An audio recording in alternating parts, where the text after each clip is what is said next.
Tip number 1. Require seller financing.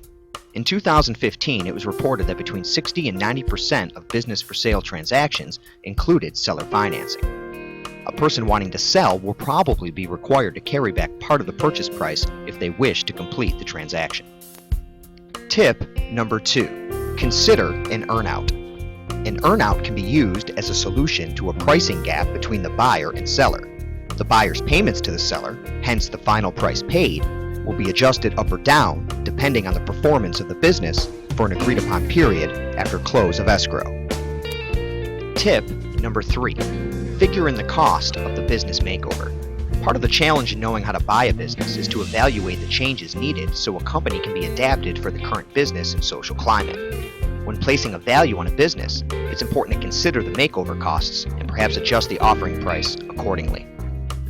Tip number 4. Determine what is renegotiable. If the lease is near its end, if the vendor arrangements are no longer advantageous for the business being considered, it may be time for significant changes in key relationships. Entrepreneurs who know how to buy a business are aware of the savings that might be implemented by renegotiating with vendors. Tip number 5. Insist on real inventory value. As a buyer, you need to question the inventory values claimed by the seller.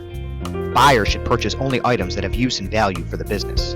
If the seller wants money for old stock discovered under an inch of dust, it should be purchased at a fraction of the original cost.